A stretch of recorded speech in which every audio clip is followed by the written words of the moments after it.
गुरुजी राम राम। राम राम। गुरुजी एक बात पूछना चाहती हूँ कि लड़की की इस दुनिया में कोई वैल्यू नहीं है? क्यों, लड़की की वैल्यू है। हमारे यहाँ लड़की की ही तो पूजा होती है, कन्या पूजन होता है। दुर्गा नारी ही है, सीता नारी ही है, राधा नारी ही है। लड़की को शादी करके ले आते हैं और दारू पी के दिन रात मारते हैं, गाली गलौज करते हैं, उसका कोई पर्सन नहीं है? आपके साथ ऐसा हुआ क्या? हुआ है, जब तो यहाँ उतर लेना है गुरुजी। तो आपका विवाह हो गया? जी, एक लड़का है 7 साल का।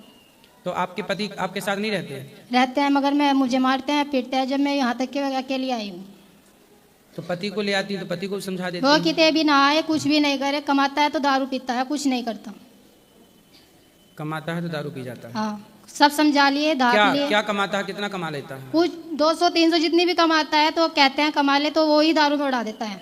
मारता है, कहता है रंडी तू रास्ते निकल के चली जा। देखो, वो व्यक्ति कुसंग में पढ़ करके बर्बाद हो गए हैं। अब उन्हें यदि सत्संग से आप जोड़ दें। काम करती हूँ, सब कुछ करती हूँ, कैसे तू की कर रही से? तू यहाँ क्या ड्रेस है, अपना निकट के जा। दिन रात मारते हैं, मारा कुट्टी करते हैं। जो बीमार हो जाती हूँ तो दवाई भी दिलाने तक का नाम नहीं से। तो बच्चों की पढ़ाई लिखाई फिर कैसे हो रही है? मेहनत करती हूँ तो बच्चे को पढ़ाती हूँ। आप खुद काम करती जी। हो? तो और आप काम करती हूँ, जब काम करती थी उसे भी बेघर कर दी। किसने कर दिया बेघर? आदमी नहीं, क्या बोला? कि कैट करती है, तेरी कमाई खावा सा। पति को हमारे पास ले आना, समझा के ठीक किया जा सकता है, बिगड़े को उसे सब समझा लिए। उसका कोई पर्सन दारू पीता है, दिन रात छुट्टी की पीता है, 1 मिनट भी नहीं उतरने देता है। कहता है तू दारू पिलाती है, कि औरत जाती है तो आदमी ने दारू पिलाती है। इसलिए तो हम कह रहे हैं कि दारू ही बंद हो जानी चाहिए। दारू से मैं इतनी दुखी हूँ, 9 साल हो गए, एक दिन का भी सुक्का टुक नहीं देखा। तो शादी के पहले आपको पता नहीं था कि नहीं पता था। ये पता होता तो ये काम ही ना करती। फिर आप बताओ, अब क्या समाधान, आपने क्या सोचा आगे का? ये सोचा है कि दुनिया में खुद अपने पगार पे खड़े होना सोचा है। सही है। अपना सेल्फ बनो और अपना काम करके अपने बच्चों का पालन पोषण करके। बच्चा भी नहीं, बच्चा भी कहता है तू कट सिलाई से, बच्चा तुम्हारा से, तेरा थोड़ा ही है। बच्चे को भी ना दें, कैसे तू तो मार देगी। कोई बात नहीं, वो तो देखो, शराब पी के आदमी क्या बोलता है उसे खुद नहीं पता होता। लेकिन आप समझदार हो, बच्चे को पढ़ा लिखा के अच्छे संस्कार देना, ताकि ये गलती की पुनरावृत्ति ना हो। उसे सब समझा लिए, कुछ ऐसा हल बताइए जो कर सका। मैं बहुत दूर से आई हूँ, बहुत दुख पा के आई हूँ। मैं पता नहीं था, पूछती पूछती उरे तक आई हूँ, क्योंकि ये ऑल इंडिया देखता है कि मेरा जो सवाल से मैं आप सबके सामने कर रही हूँ, कोई मैं लुक के नहीं कर रही। मगर ये है कि दुनिया में दारू पी के आदमी औरत ने क्यों गलत समझता है? क्योंकि खुद गलत होता है ना। जो व्यक्ति स्वयं गलत है वो दूसरों को गलत समझ लेता है। वो सही होता तो आपको। कितनी औरत सही हो के चले, औरत की क्या गलती निकलती है? इस चीज का उत्तर पाना चाहती हूँ। नहीं, औरत देखो, कई स्थानों पर पुरुष गलत होता है। जहां दारू पी के जो पुरुष अपनी पत्नी को गलत कहे, वहां तो 100% पुरुष ही गलत है, क्योंकि वो अपने स्वार्थ, अपने माँ ने देखे ना, वो बहन ने देखे ना, बीरबानी ने देखे ना, अड़ोस पड़ोस की कोई मोहल्ले पड़ोस की लड़की है, गाली बकन से कोई मतलब ही ना है। छुट्टी की गाली बकता है, छुट्टी की दारू तो वो पीता है। संस्कारहीन है ना। उसमें उसकी तो गलती है, उसके माँ बाप की भी तो गलती है, जिन्होंने उनको संस्कार। माँ बाप तो बहुत अच्छे हैं, देखो मैं ये नहीं कहूँगी, माँ बाप तो बहुत अच्छे हैं उनके। माँ बाप भी दुखी हैं, बहनें भी दुखी हैं, सब दुखी है। जब जाके मैं इस मंजिल तक क्या आई। दारू पीना कहाँ से सीख गया? ये दारू पीना शुरू से पीता था, ये बताया नहीं, किसी ने कंट्रोल नहीं किया। फिर तो माँ बाप जब दारू पीता था तो क्यों नहीं बहुत मारा से, मेरे ससुराल ने भी घना ही मारा से, मगर माना नहीं से, मगर अब लिमिट क्रॉस कर दी उसने। तो अब आप बताओ, हम क्या सेवा करें आपकी? मैं बस इसी चीज को उत्तर लेना आई थी कि कोई हल हो तो बता दीजिए। हल है, कुछ दवाइयाँ होती हैं जो उन्हें यदि दे दी जाएं तो कुछ नशा कम होता है। तो कुछ दवाइयाँ होती हैं, तो वो अभी आप ऊपर मंदिर में मिलिएगा तो वो दवाई का हम एड्रेस दे देंगे, तो आप वो दवाई लेके उनको खिलाएं। ये भी प्रैक्टिकल करके देख सकते हैं, भगवान चाहे। ठीक है गुरुजी, मैं बहुत आज से आई हूँ आपके पास। ठीक है। राधे राधे गुरुजी। जी गुरुजी, मैं लखनऊ से आई हूँ, मैं रेणु श्रीवास्तव। मैं रोज़ टीवी पे आपकी भागवत सुनती हूँ डेली। मुझे बहुत इच्छा थी कि मैं आकर के यहाँ भी भागवत सुनूं, और इच्छा आज मुझे पूरी हो गई। मैं बता नहीं सकती हूँ मैं कितना खुश हूँ। गुरुजी, मुझे बस एक चीज़ पूछना है, आपसे कहना है, विनती करना है। मेरे 2 बच्चे हैं, बच्चे अच्छे हैं, पढ़ने में भी अच्छे हैं। एक इंटर पास किया है, वो मतलब उसको इच्छा है कि सीए बने। गुरुजी आशीर्वाद दीजिए कि उस अपने मंजिल पकड़ ले, और बेटी की भी अच्छी शादी हो। गुरुजी, बहुत पैसे वाले तो नहीं हैं, लेकिन प्रभु के चरणों में मेरी बहुत असीम लगन है, और मेरी बस सब कुछ मैंने उन्हीं पे सौंप दिया है। गुरुजी, बस यही अरमान है। चिंता ना करिए, भगवान सब ठीक करेंगे। प्रणाम गुरुजी, राधे राधे। खुश रहिए। महाराज जी प्रणाम। राधे राधे। राधे राधे। महाराज जी, मैं मुरैना से आया हूँ, एमपी मध्य प्रदेश से, और मैं आर्मी से रिटायर हूँ। मैं आपका बड़ा भक्त हूँ। और मेरे 2 बच्चे हैं, उनको थोड़ा नौकरी तो नहीं कहीं लग नहीं पाई, बहुत कोशिश किया, मगर अब उनने छोटा सा एक बिजनेस डाल दिया है, तो उसमें आप इसी कृपा करो कि वो चल जाए। होगा, चलेगा, बिहारी जी चलाएंगे, चिंता ना करिए। प्रणाम महाराज। खुश रहिए। गुरुजी राधे राधे। जी राधे। हम 3 साल से कथा गुरुजी सुनते, मेरा लड़का एक्सपायर हो गया, 3 साल हो गया उसको। क्या हो गया? उसको, हम बॉम्बे में रहते तो उसको अचानक बुखार आया, सरकारी हॉस्पिटल में सुबह में लेके गए, सुई लगाया, वहीं पर उल्टी कर दिया, तुरंत खत्म हो गया।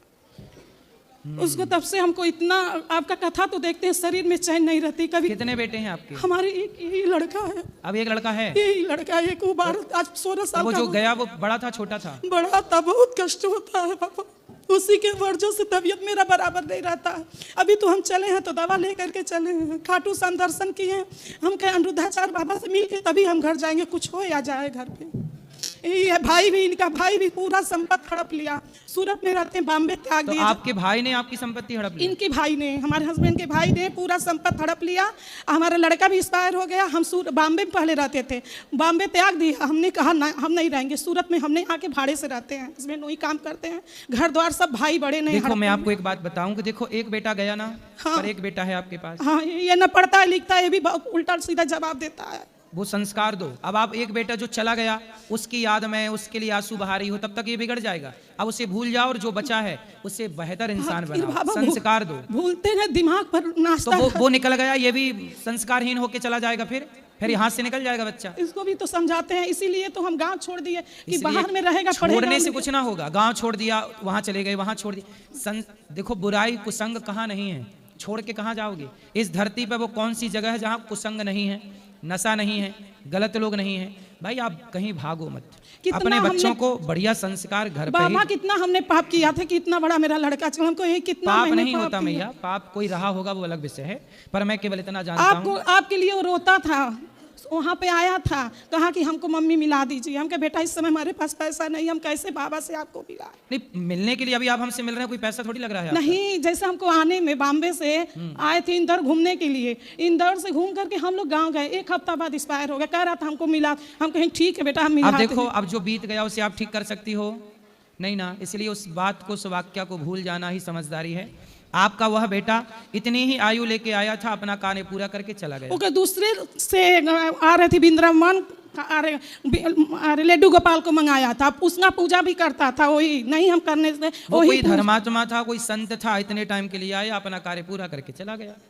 अभिमन्यु भी तो 20 साल में चले गए थे। फिर ये प्रकृति कुछ भी नहीं कहा, खाली इतने कहा माँ बहुत सर में दर्द है, बहुत कष्ट है हमको, इतना कहा। जब तक ये दवा लेने गई, वो पुण्यात्मा था, किसी कारणवश मनुष्य की योनि में आया, इतना टाइम रह के मुक्त हो गया। ये मुक्त आत्मा होते हैं जो बिना कष्ट पाए भगवत धाम चले जाते हैं। चलो बोलो, आप बोलो। राधे राधे कृष्ण जी। राधे राधे। जब मैं कोई भी काम करता हूँ मुझे अंदर सफलता नहीं होती है, पता नहीं क्यों। क्या काम करते हो? जैसे पहले हम मुंबई में फ्रूट बेचते थे, फ्रूट बेचते बेचते कभी 1000 रुपये दुकानदारी होती है, कभी 2000, कभी 15,000 रुपये का माल भरे, कभी 1000 रुपये का दुकानदारी हुआ। ऐसे करते रुपया कर्जे में चले गए। हम कर्जे में चले गए तो फिर हम किसी तरह कर्जा वर्जा किसी तरह ले दे के निपटारा कर लिए बाबा। फिर उसके बाद में कोई बिजनेस किए तो सोचे घर बनाएंगे, घर भी नहीं है, और जो प्रॉपर्टी में जो हिस्सा मुझे मिला, मैं समझो 2 करोड़ की संपत्ति में 25 रुपया में मिला, वही 25 रुपये में 1,75 बड़े भाई ने ले लिया और 25 रुपया मुझे मिला। वो भी 25 रुपये के चलते वो मेरा भाई ने क्या किया क्या नहीं किया, मेरा वही बड़ा लड़का चला गया। तो आपके भाई ने आपकी संपत्ति आपके पिताजी, वो मेरे माता जी ने लिख दी। आपके लिए? माता जी ने आपके लिए लिख दी? उनके लिए लिख दी, उनकी बहू को, मेरी भाभी को। क्यों लिख दी माँ ने? अब वो मुझे नहीं पता, वो मैं तो हर महीना खर्चा वर्चा तो सब। आपके पिताजी अभी हैं, माँ हैं? हाँ, पिताजी हैं, माँ नहीं है। पिताजी हैं? हाँ। तो आज भी सरकार में ऐसा कानून है कि यदि पिता की संपत्ति बेटा यदि उसका मिसयूज कर रहा है तो वह संपत्ति पिता को वापस हो जाएगी। तो आपकी संपत्ति पिता को वापस करवा लीजिए, फिर उसका ठीक ठीक बंटवारा करवा लीजिए। पिताजी नहीं बोल रहे ना, पिताजी बोले हम नहीं देंगे। क्यों? हाँ, क्यों नहीं देना चाहते? बोलते हैं कि तुम लोग हमारी सेवा नहीं करते। हम तो हर महीना सेवा करने के लिए, हर महीना जैसे अब जो जितना कमाता उतना तो अब देगा। मैं 10 रुपया कमाऊंगा तो 1 रुपया तो पिताजी को दूंगा, 9 रुपया तो पत्नी को देने का हक बनता है।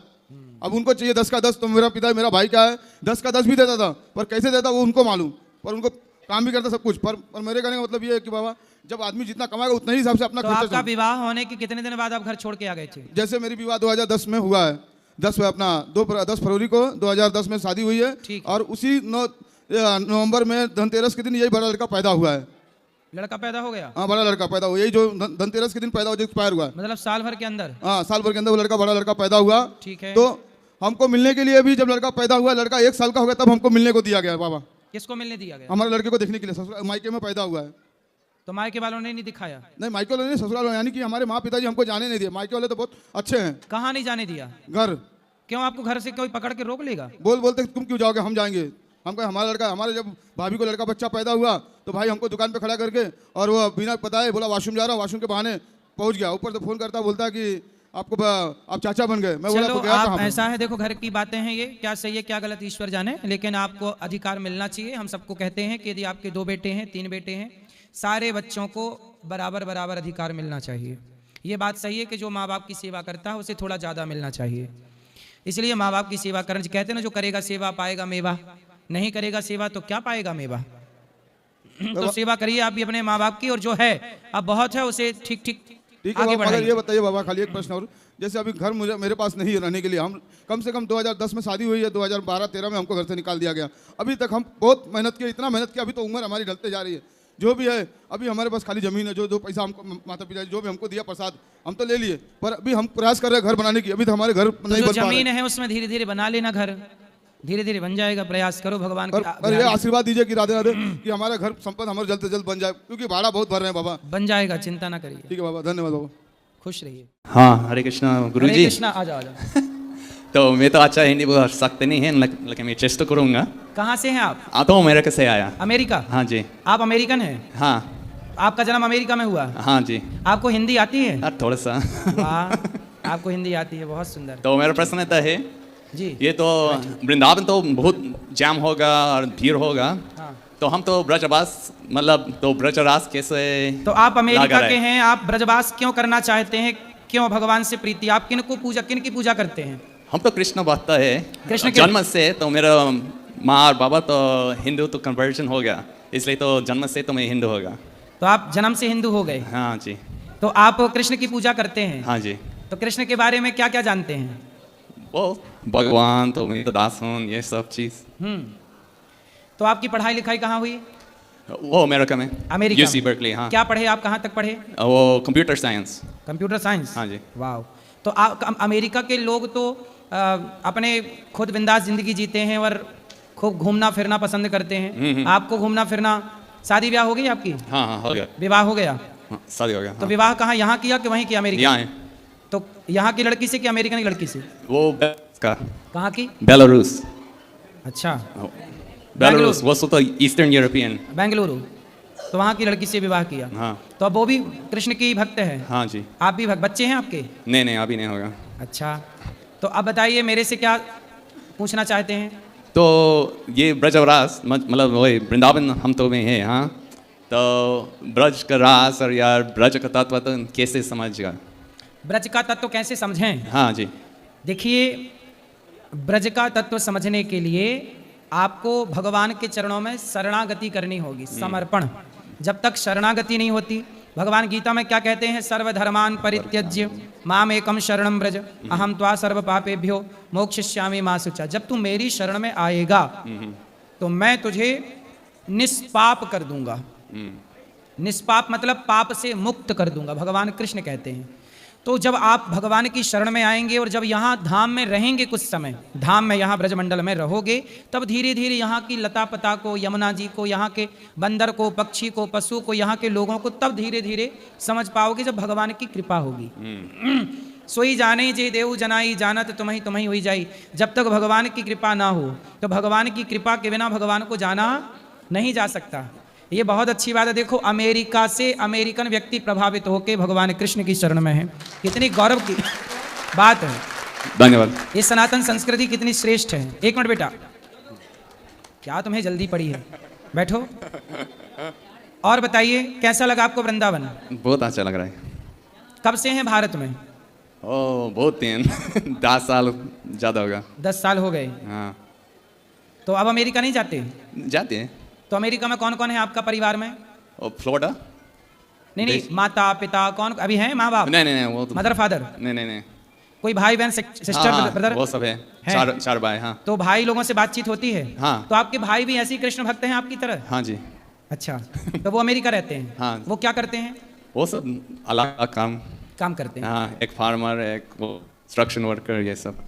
अच्छा, तो कृष्ण भक्ति की प्रेरणा आपको कैसे मिली, कहाँ से आई? मैं बोल दिया तो माँ बाबा तो कन्वर्ट हो गया, पहले तो क्रिश्चियन था। हाँ, आपके पिताजी क्या थे? वो अभी तो नहीं, जब थे। हाँ, जब तो थे। क्या थे, तो क्या करते थे पिताजी आपके? हाँ, वो सेल्स, हाँ, सेल्समैन थे? हाँ, सेल्स मैनेजर। ठीक है।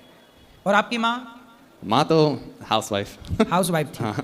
तो ठीक है, तो वो दोनों अमेरिकन थे माँ बाप आपके? हाँ हाँ। तो उनके अंदर ये कृष्ण भक्ति, आपके माता पिता के अंदर कृष्ण भक्ति कहाँ से आई, ये हम पूछना चाह रहे हैं आपसे। अच्छा अच्छा, पता नहीं।